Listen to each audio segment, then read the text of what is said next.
What's your 5 minutes later, and I'd be dead story? Yeah, well, my last chopper out of Nam moment was an actual goddamn military extraction. Not metaphorically either, like full movie scene. UN compound in Somalia during the Civil War, tensions going from this is bad to oh cool society is actively collapsing around us in real time. 1 minute people are having meetings and smoking cigarettes, pretending everything's manageable. Next minute everybody's whispering in hallways and burning documents like it's the season finale of Earth. Then suddenly we're being told we're leaving now. US military escort rolls up fully armed.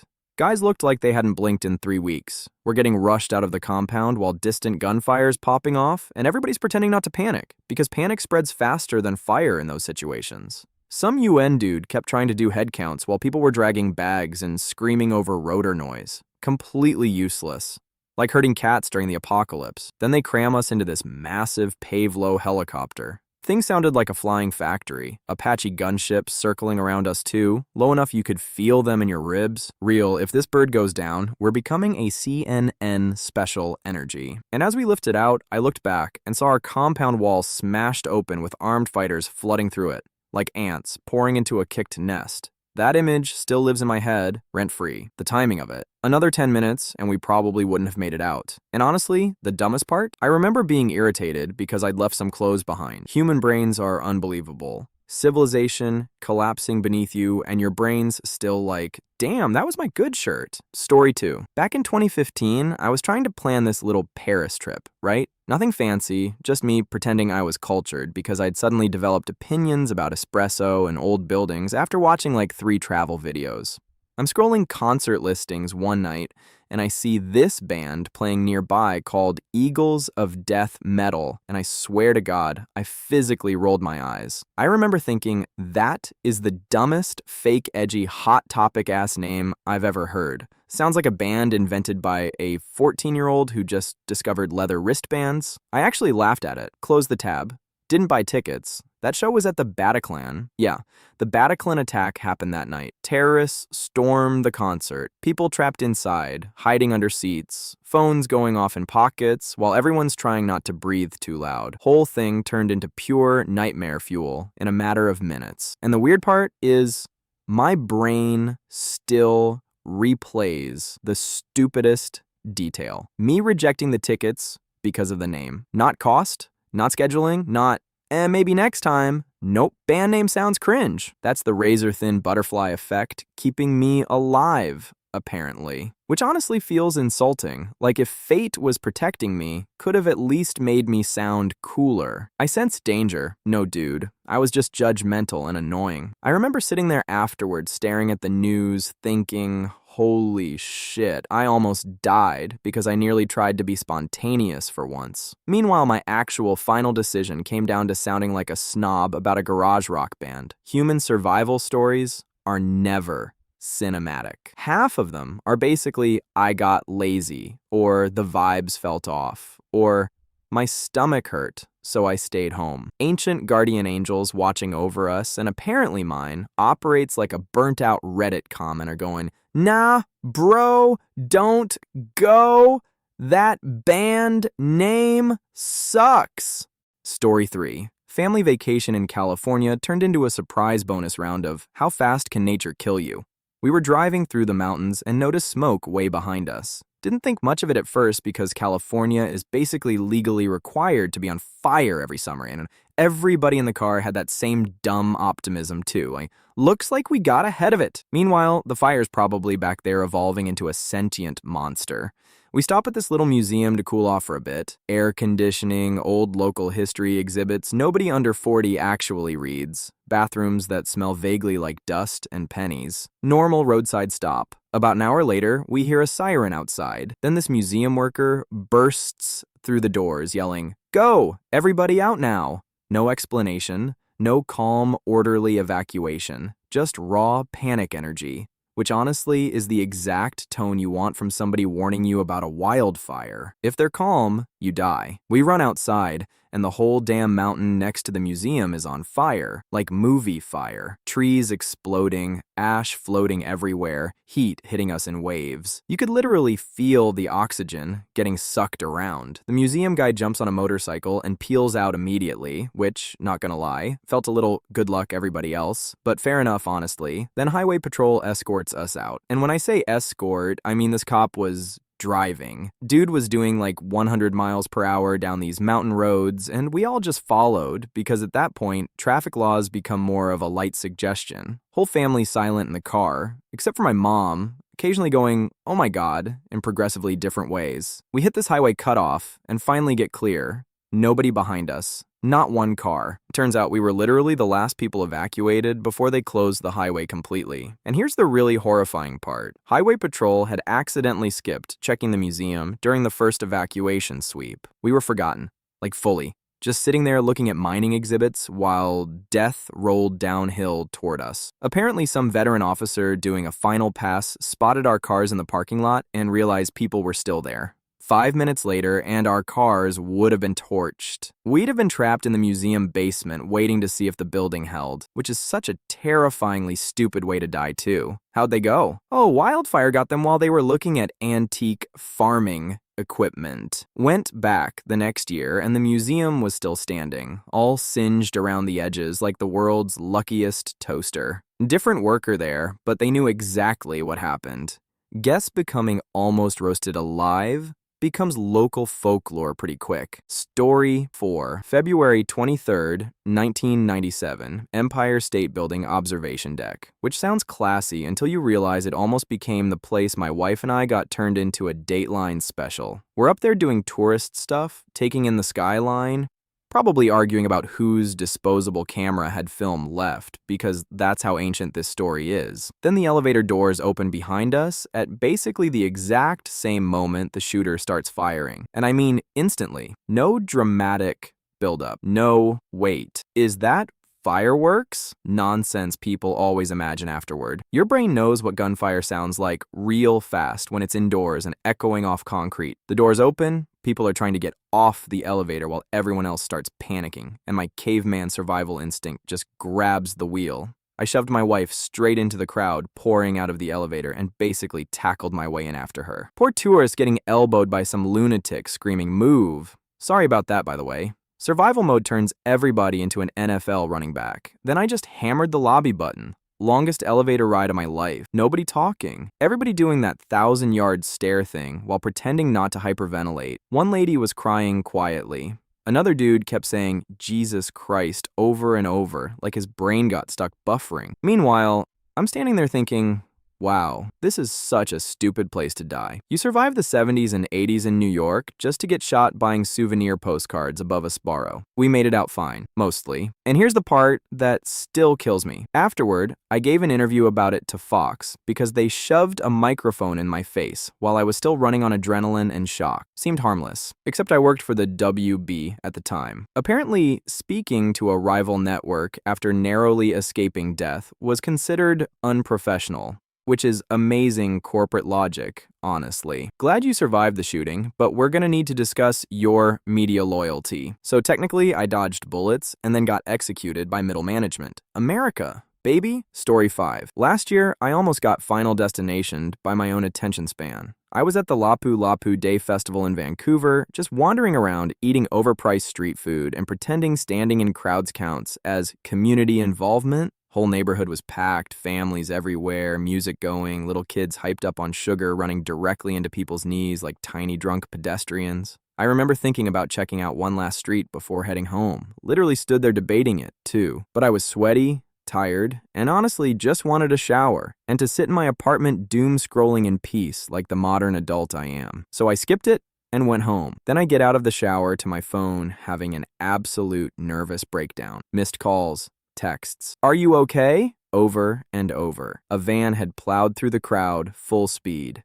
11 people died. Tons more injured. Just complete chaos, dumped into what was supposed to be this happy neighborhood festival. And the really sick part is your brain immediately starts doing the math. Wait, that was the street I almost walked down.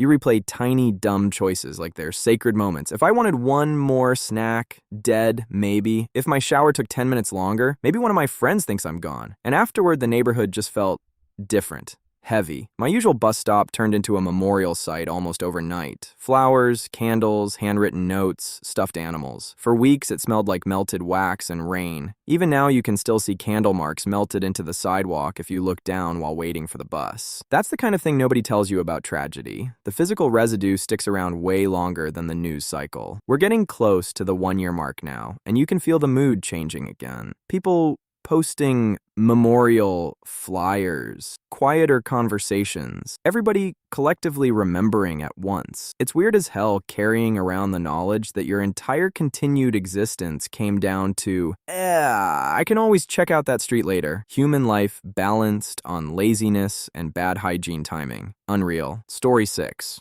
My old man accidentally pulled the last chopper out of Nam move without even realizing it. Dude was on some miserable business trip, like the kind where every phone call makes you want to drive into a lake. And apparently it went so bad, he changed his flight home last minute. Half a day earlier, no dramatic movie moment either, just, yeah, this sucks. I'm leaving. Classic dad logic. This was pre-cell phone days too, which honestly feels illegal now. You couldn't just text alive, LOL. You vanished into the airport system like a cigarette butt into a storm drain. So the flight he was originally supposed to be on crashed. Everybody died. And I mean, we found out right before he got home. Like 20 minutes. My mom was doing that terrifying parent thing where they pretend everything's fine while actively dying inside. Walking around stiff as a taxidermy deer, probably mentally planning a funeral while me and my siblings were just existing like little idiots asking for snacks or whatever. Then the front door opens. My dad walks in dragging his suitcase all annoyed from travel, sees everybody staring at him like he's a ghost, and just goes, "What's wrong with you people?" Which, I'm sorry, is objectively hilarious. Dark as hell, but hilarious. Man unknowingly interrupts his own mourning ceremony. And honestly, my parents' marriage was already circling the drain by then. They fought constantly, weaponized silence, sarcastic little drive-by comments, the whole sitcom from hell package. But I swear to God, that was the happiest I ever saw my mom to see him. She went from barely holding it together to ugly crying in like 2 seconds. Then, because life's a sick comedian, they were back to arguing about dishwasher loading techniques like a week later. Human beings are unbelievable, man. Story 7. My grandfather's missed the last helicopter out of hell by pure random chance story happened during World War II after the fall of Singapore. He got captured by the Japanese and ended up in a POW camp, which already meant life had dropped straight through the floor. Starvation, disease, beatings, everybody permanently exhausted and filthy. The kind of suffering where people stop talking about future plans because surviving until next week feels ambitious. One day all the prisoners are lined up for account.